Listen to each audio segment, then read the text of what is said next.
Les réels d'essai, c'est une des opportunités les plus sous-exploitées par les créateurs, mais le problème, c'est qu'Instagram a bloqué récemment le fait de faire des dupliqués. Mais il y a une méthode qui va te permettre de contourner ça pour pouvoir poster jusqu'à 20 vidéos par jour de test. C'est la méthode des b-rolls titrés. Donc en gros, très simple, tu vas aller dans ton application de photos, tu vas prendre 5 à 15 photos, tu vas les mettre dans Google VO3 pour les animer, pour avoir 5 à 6 à 7 secondes de vidéo. Tu vas prendre cette vidéo-là et tu vas ajouter des titres que tu vas aller trouver où? Dans Reddit, dans des commentaires de tes propres vidéos, dans des commentaires d'autres personnes de ta niche. Ça va être sur les questions que les gens se posent, sur les avis qu'ils donnent. Donc tu vas copier tout ça, tu vas foutre tout dans une IA. Le mieux c'est que tu aies un projet personnalisé avec déjà tout le contexte sur qui tu es, qu'est-ce que tu fais, etc. Donc ensuite tu vas lui demander de t'identifier les titres, les hooks textuels que tu vas pouvoir prendre à partir de tout ce contenu là que tu as pris. Tu les poses sur tous les b-rolls que tu as créés et ça te fait jusqu'à 20 posts par jour que tu peux faire. Au-dessus c'est un peu dangereux. Mais l'objectif ce n'est pas du tout la croissance, de faire beaucoup de vues, de prendre des abonnés, etc. Le but c'est de tester et de repérer des anomalies. Si tu as une base sur tes réels d'essai qui tourne à 500,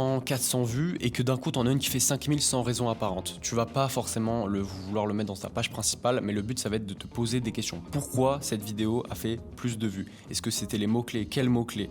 Quelles émotions? Quels points de douleur? Est-ce qu'il y a une corrélation peut-être entre le b-roll que tu as mis et ce résultat-là? Le but c'est vraiment de trouver des patterns. C'est quoi les mots-clés, les émotions, les points de douleur que tu as invoqués dans cette vidéo avec ces textes-là. Une fois que tu les as identifiés, tu peux ensuite construire une vraie vidéo derrière que tu vas peut-être scripter, etc., dans laquelle tu vas mettre plus d'efforts. Le principe, ça reste vraiment toujours le même, c'est de tester à moindre coût et après investir sur ce qu'on sait qui fonctionne déjà.